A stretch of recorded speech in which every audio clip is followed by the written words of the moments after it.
আমরা এখন হচ্ছে যে ক্লাস মেম্বার অ্যাক্সেসিবিলিটি বলছি। এই যে আমার যে ইন্টিজার ডোর বলছেন না, ডোর, স্পিড আর কালার, একটা ভেহিকলের তো হচ্ছে যে এটা বৈশিষ্ট্য, তাই না? একটা ভেহিকলের কয়টা ডোর থাকবে, 2 ডোর থাকতে পারে, 6 ডোর থাকতে পারে, বা 4 ডোর থাকতে পারে, হ্যাঁ, বা স্পিড থাকতে পারে, কত স্পিডে যেতে পারে, ম্যাক্সিমাম স্পিড কত স্পিডে যেতে পারে, কালার কি, সেটা হোয়াইট কালার বা রেড কালার বা ম্যাজেন্টা কালার বা ব্ল্যাক কালার হতে পারে। এখন হচ্ছে যে রান, মনে করেন যে সাপোজ রান মেথড ইমপ্লিমেন্ট করতে হবে এখানে। তো আমরা এখানে আসছি ক্লাস মেম্বার অ্যাক্সেসিবিলিটি মডেল লিখি। ক্লাস মেম্বার অ্যাক্সেসিবিলিটি মড হচ্ছে 4 ধরনের। আমরা যেটা উল্লেখ করেছিলাম ডিফল্ট, কিছু যদি না করেন তাহলে ডিফল্ট। আমরা এখানে আগে কিছু উল্লেখ করিনি, এখানে ডিফল্ট।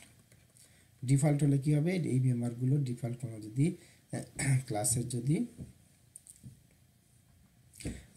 ডিফল্ট হয়, ডিফল্ট বা ফ্রেন্ডলি, তাহলে যে কোনো ক্লাসের মেম্বার ভেরিয়েবলগুলো যদি অ্যাক্সেসিবিলিটি মোড কিছু উল্লেখ না করা হয়, তাহলে ডিফল্ট হয় বা ফ্রেন্ডলি হয়, তাহলে কী হবে, এই ক্লাসের মধ্যে সেগুলো অ্যাক্সেসেবল, পুরো এই ক্লাসটার মধ্যে অ্যাক্সেসিবল। এখন বাহিরে অ্যাক্সেস হবে কি না হবে সেটা নির্ভর করবে আমার এই অ্যাক্সেসিবিলিটি, ক্লাসের অ্যাক্সেসিবিলিটি মোডের উপরে, বা সেটা আমরা পরে আসছি।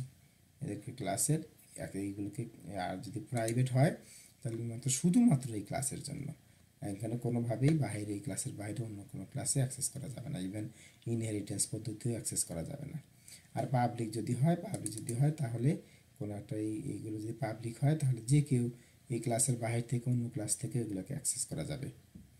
আচ্ছা, আর যদি প্রোটেক্টেড হয় তাহলে এই ক্লাস এবং এই ক্লাসের ঠিক ইমিডিয়েট লেভেলের, এই যে লেভেলের হচ্ছে যে ইনহেরিটেড ক্লাসে যে ইনহেরিটেন্সের মাধ্যমে এগুলোকে অ্যাক্সেস করা যাবে। আমরা এই প্রাইভেট পাবলিক আর প্রোটেক্টেড এই জিনিসগুলো ভালো বুঝতে পারবেন যখন আপনি ক্লিয়ার হবে, যখন ইনহেরিটেন্স চ্যাপ্টারে আসবেন। ইনহেরিটেন্সের কিছু আলোচনা বুঝলে তখন হচ্ছে যে এই অ্যাক্সেসিবিলিটি মোডটা ক্লিয়ার হবে। আসলে এর আগে ক্লিয়ার হওয়া একটু ডিফিকাল্ট। হচ্ছে যে কনসেপ্টটা যদি ইনহেরিটেন্স সম্পর্কে কিছু আইডিয়া থাকলে তাহলে এগুলো হচ্ছে বুঝতে সুবিধা হবে। তো যেটা আমি সাজেস্ট করবো যে এই চ্যাপ্টারের কিছু অংশ পড়ার পরে, চ্যাপ্টার 9-এর কিছু অংশ পড়ার পরে আপনি যদি যতদূর পর্যন্ত এরপর যখন কঠিন লাগবে, না বুঝতে পারেন, তখন 11 চ্যাপ্টারে ব্যাক করবেন, মুভ করবেন, জাম্প করবেন 11 বা 10, দেখবেন একটু ইজি আছে কনস্ট্রাক্টর। 10 এবং 11-এ আপনি হচ্ছে যে জাম্প করবেন, 11-এ জাম্প করলে একটু বুঝতে পারবেন, তখন আবার হচ্ছে যে ব্যাক করবেন হচ্ছে 9-এ। মানে 9, 10, 11, 12 এই 4 চ্যাপ্টার হচ্ছে অবজেক্ট ওরিয়েন্টেড প্রোগ্রামিংয়ের হার্ট। আপনি এই 4 চ্যাপ্টারগুলো বারবার পড়তে হবে, এবং বারবার পড়ার জন্য আপনাকে ব্যাক অ্যান্ড ফোর্থ এক জায়গা থেকে আরেক জায়গায় মুভ করতে পারেন। যেখানেই থেকে যান আপনি অন্য চ্যাপ্টারে যান, যেখানেই বুঝেন অন্য চ্যাপ্টারে যান, দেখবেন যে এগুলোর সাথে একটার সাথে এমনভাবে লিঙ্ক যে ইচ্ছা করলেও যে আমি বা কোনো অথারই এগুলোকে অ্যাট এ টাইম আপনাকে বুঝাইতে পারবে না, যারা অবজেক্ট ওরিয়েন্টেড প্রোগ্রামিংয়ে তাদের কনসেপ্টটা নাই। তো সুতরাং যেটা মেইন আমরা সাজেস্ট করি যে আপনি যদি নিউ হন এই ফিল্ডে অবজেক্ট ওরিয়েন্টেড প্রোগ্রামিংয়ে, তাহলে এই 9, 10, 11 চ্যাপ্টার, 11, 12 চ্যাপ্টার, এই চ্যাপ্টারগুলো বারবার একটু মুভ করবেন এবং বারবার পড়বেন, জাম্প করবেন, এখান থেকে ওখানে গেলেন, ওখান থেকে ওখানে পড়লেন, যেখান থেকে যেটুকুন পড়লেন একটা টিক দিয়ে রাখলেন যে আমি এইটুকুন বুঝেছি, এটুকুন পড়েছি। যেখানে না বুঝেন সেগুলো ক্রস দিয়ে রাখেন, পরবর্তী সময় দেখবেন বুঝবেন। তো কি বলে আমরা যেটা বলছিলাম, আসলে মনে রাখবেন যে ফ্রেন্ডলি আমরা বলছি, ফ্রেন্ডলি কিন্তু কোনো কিওয়ার্ড না। বাই ডিফল্ট যদি হলো ফ্রেন্ডলি, একটা অনেকে মনে করে ফ্রেন্ডলি একটা কিওয়ার্ড, ফ্রেন্ডলি কিন্তু একটা কিওয়ার্ড না।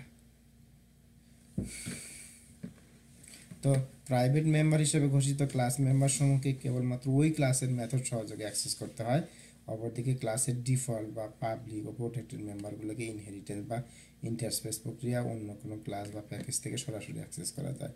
ইনহেরিটেন্স যে হলো ইন্টারফেস হলো ক্লাসের বৈশিষ্ট্য, এক ক্লাসের বৈশিষ্ট্য অপর ক্লাসে স্থানান্তর প্রক্রিয়া, আর প্যাকেজ হলো পরস্পর সম্পর্কিত কতগুলো ক্লাসের সমষ্টি, যা C++-এর সোর্স ফাইলের সদৃশ্য। ইনহেরিটেন্স, ইন্টারফেস এবং প্যাকেজ সম্পর্কে পৃথক পৃথক অধ্যায়ে আলোচনা করা হয়েছে। অর্থাৎ দেখবেন ইনহেরিটেন্স, ইন্টারফেস আর প্যাকেজ এগুলোর জন্য চ্যাপ্টার, আমাদের চ্যাপ্টার কত, এই যে আলাদা চ্যাপ্টার আছে, এই যে 11, 10, আসলে এই 13, এবং যদি আপনি আগেরগুলো পড়ার পরে এই 9 থেকে যদি এই যে 14 পর্যন্ত পড়েন তাহলে ইউ আর অলমোস্ট ডান, ইয়ার 15 পর্যন্ত পড়লে অলমোস্ট ডান আপনি অবজেক্ট ওরিয়েন্টেড প্রোগ্রামিংয়ের কনসেপ্টটা। তো এখানে যেমন এখানে দেওয়া আছে এখানে, তবে আমরা একটা প্রোগ্রাম দেখে করি, এখানে একটা প্রোগ্রাম দেখে যদি আমরা ডিসকাস করি তাহলে আপনি এই সবটা যদি আসেন, ক্লাসের মডিফায়ার পাবলিক হলে কী হবে, প্রোটেক্টেড কী হলে, ডিফল্ট হলে কী হবে, স্ট্যাটিক ফাইনাল হলে কী হবে, এই সবটা একটু দেখেন, সবটা মোটামুটি একটা ক্লিয়ার আইডিয়া হতে পারে কি না। তবে এখানে একটা কী জন্য আপনাকে এখানে একটা কী বলছি, আমি আমার বই পুস্তকের বক্সের মধ্যে যে লেখাগুলো আছে একটু খেয়াল করবেন প্লিজ, বক্সের মধ্যে বিশেষ যে নোটগুলো লেখা আছে সেগুলো হচ্ছে যে খেয়াল করবেন, খেয়াল করলে আপনার হচ্ছে যে ইয়ে হবে।